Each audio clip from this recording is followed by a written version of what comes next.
My dear sister, آج میں بات کروں گی ایک ایسی سچائی کے بارے میں جو لگ بھگ ہر انسان نے زندگی میں کبھی نہ کبھی ضرور فیس کی ہوگی، اور بہت سی بہنوں کی زندگی کا تو یہ ایک بہت دردناک پہلو ہے کہ ان کی زندگی میں دخل اندازی کر کے لوگوں نے ان کا چین و سکون چھین رکھا ہے۔ السلام علیکم میری پیاری یوٹیوب فیملی، آئی ہوپ کہ آپ خیر سے ہوں گے۔ الحمدللہ میں بھی ٹھیک ہوں۔ آپ اپنے گھروں میں خوش اور آباد رہیں، میری اللہ تعالیٰ سے یہی دعا ہے۔ یہ پرابلم جوائنٹ فیملی میں رہنے والی بہنوں کو ہر وقت فیس کرنی پڑتی ہے۔ کسی کی چاچی تائی، کسی کی ساس نندو، کسی کی دادی پھوپھی، بہرحال یہ بہت سے اپنے رشتہ داروں نے کریٹ کی ہوئی ہے۔ کہیں نہ کہیں تو پڑوسی تک زندگی میں دخل اندازی کر کے سکون اور چین برباد کر دیتے ہیں۔ کچھ لوگ ہر وقت ہماری زندگی کے جج بنے رہتے ہیں، ہماری زندگی میں بے وجہ دخل دینا اپنا حق سمجھتے ہیں، اور کوئی تو بنا پوچھے ہی صلاحوں اور مشوروں کی پوری کتاب کھول دیتا ہے۔ سوال یہ ہے کہ لوگ دوسروں کی زندگی میں دخل کیوں دیتے ہیں؟ اس ولاگ میں ہم اسی سچائی کو سمجھنے کی کوشش کریں گے۔ پیاری بہنوں، یہ ایک کڑوی مگر سچی بات ہے۔ جن لوگوں کی اپنی زندگی کا کوئی مقصد نہیں ہوتا، جن کے پاس خود کے سپنے نہیں ہوتے، وہ اکثر دوسروں کی زندگی میں جھانکنے لگتے ہیں، کیونکہ جب انسان کے پاس خود کرنے کے لیے کچھ نہیں ہوتا تو وہ دوسروں کو دیکھنے اور جج کرنے لگتا ہے، یعنی اس کی زندگی میں دلچسپی لینے لگتا ہے، اپنی ترقی میں نہیں بلکہ اس کی دلچسپی دوسروں کی زندگی میں ہوتی ہے، کیونکہ خالی دماغ شیطان کا گھر ہوتا ہے۔ دوسری وجہ ہوتی ہے کمپیریزن کرنے کی عادت۔ کچھ لوگوں کی عادت ہوتی ہے کہ وہ ہر وقت دوسرے سے اپنا کمپیریزن کرتے ہیں۔ اگر کسی کی زندگی ان سے بہتر دکھنے لگے تو ان کے اندر ایک بے چینی پیدا ہو جاتی ہے۔ پھر وہ سوچتے ہیں کیسے خوش رہ سکتا ہے، یہ کیسے آگے بڑھ سکتا ہے، اور اسی جلن و بے چینی کی وجہ سے وہ آپ کی زندگی میں دخل دینا شروع کر دیتے ہیں۔ تیسری وجہ ہوتی ہے کنٹرول کرنے کی چاہ۔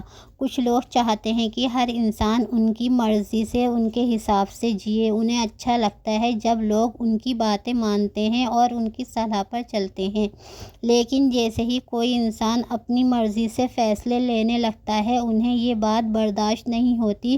پھر وہ کہتے ہیں ہم تو تمہارے بھلے کے لیے کہہ رہے ہیں، لیکن سچ یہ ہوتا ہے کہ وہ آپ کے بھلے سے زیادہ آپ کو کنٹرول کرنا چاہتے ہیں۔ چوتھی وجہ سماج کا ڈر۔ ہمارے سماج میں ایک عجیب سی سوچ ہے۔ لوگ اکثر کہتے ہیں لوگ کیا کہیں گے، اور یہی سوچ انہیں مجبور کرتی ہے کہ وہ دوسروں کی زندگی پر بھی نظر رکھیں۔ انہیں لگتا ہے کہ اگر کوئی انسان سماج کے بنے ہوئے قاعدوں سے الگ جی رہا ہے تو اسے روکنا ضروری ہے، لیکن سچ تو یہ ہے کہ ہر انسان کی اپنی الگ زندگی ہوتی ہے۔ پانچویں وجہ اپنی کمی چھپانا۔ کبھی کبھی لوگ دوسروں کی کمی ڈھونڈتے ہیں تاکہ ان کی اپنی کمیاں چھپی رہیں۔ جب انسان خود سے خوش نہیں ہوتا تو اسے دوسروں میں غلطی ڈھونڈنے میں سکون ملتا ہے۔ اسے لگتا ہے اگر وہ دوسروں کو چھوٹا دکھا دے گا تو خود بڑا محسوس کرے گا، لیکن اصل میں یہ کمزوری کی نشانی ہوتی ہے۔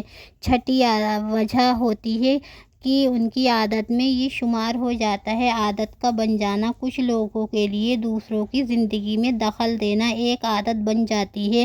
انہیں ہر بات پر رائے دینا اچھا لگتا ہے، ہر بات پر ٹوکنا اچھا لگتا ہے، ہر بات میں دخل اندازی وہ اپنا حق سمجھتے ہیں۔ کیا ہے کسی نے ان سے پوچھا ہو یا نہیں، وہ پھر بھی بولیں گے، کیونکہ انہیں لگتا ہے کہ ہر بات پر بولنا ان کا حق ہے۔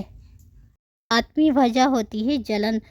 بہنوں، یہ بات بھی سچ ہے کہ کبھی کبھی لوگ آپ کی خوشی سے خوش نہیں ہوتے۔ جب وہ دیکھتے ہیں کہ آپ کی زندگی میں سکون ہے، آپ بہت سکون سے جی رہے ہیں، تو ان کے اندر ایک جلن پیدا ہوتی ہے، اور وہ پھر کوشش کرتے ہیں کہ کسی طرح آپ کی زندگی کی خوشی کو چھین لیا جائے، آپ کو بے چین کر دیا جائے اور آپ کو پریشان کیا جائے۔ جلن جو ہوتی ہے بہت سی لیڈیز میں بہت زیادہ ہوتی ہے۔ جلن کی وجہ سے وہ دوسروں کی زندگی برباد کرنے کی کوشش کرتی ہیں۔ جلن اور حسد والی خاتونیں یا حضرات بہت سے لوگوں کی زندگی کا چین و سکون برباد کر دیتے ہیں۔ اب سوال یہ ہے کہ ہمیں ایسے میں کیا کرنا چاہیے؟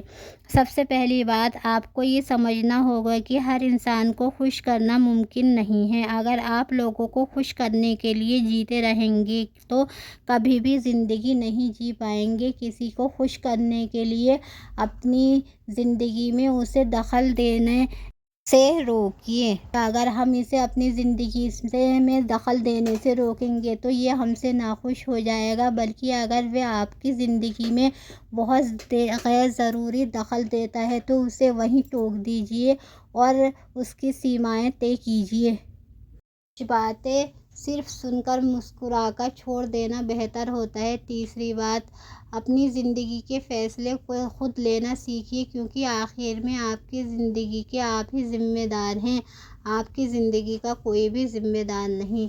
آخری بات بہنوں، دنیا میں دو طرح کے لوگ ہوتے ہیں، ایک وہ جو آپ کی زندگی کو بہتر بنانے میں لگے رہتے ہیں، دوسرے وہ جو آپ کی زندگی میں غلطیاں ڈھونڈنے میں لگے رہتے ہیں اور آپ کو ہر طرح سے پریشان کرنا چاہتے ہیں۔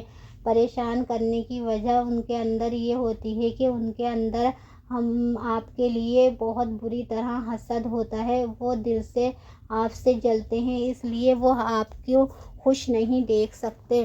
آپ بھی دوسروں کی زندگی میں غلطیاں ڈھونڈنے والی اور دخل دینے والی مت بنیے، آپ بھی ایک بہتر انسان بنیے۔ آپ کو یہ سوچنا ہے کہ آپ کون سا انسان بننا چاہتی ہیں۔ اگر آپ اپنی زندگی میں سکون چاہتی ہیں تو لوگوں کی باتوں کو اپنے دل میں نہ لگائیے، اپنے دل کی آواز سنیے، کیونکہ یاد رکھیے لوگ ہمیشہ ہی کچھ نہ کچھ کہیں گے، لیکن یہ آپ کی زندگی ہے اور اسے آپ کو اپنے حساب سے جینا ہے۔ لوگوں کی باتوں کو اگنور کیجیے، لوگوں کی باتوں کو سیریس مت لیجیے۔ لوگوں کی باتوں کو جب آپ سیریسلی نہیں لیں گے اور بار بار ان کی باتوں کو اگنور کریں گے تو وہ آپ کی زندگی میں دخل اندازی دینا کم کر دیں گے۔ اس لیے اپنی زندگی کو اپنے حساب سے جیئے اور ان لوگوں سے کم رابطہ رکھنے کی کوشش کیجیے جو آپ کی زندگی میں دخل اندازی دے کر آپ کو پریشان کرنا چاہتے ہیں یا آپ کو پریشان کیے ہوئے ہیں۔ اسی کے ساتھ میں اپنے ولاگ کو ختم کرتی ہوں۔ اگلے ولاگ میں آپ سے پھر ملوں گی کسی نئے ٹاپک کے ساتھ۔ اللہ حافظ، فی امان اللہ۔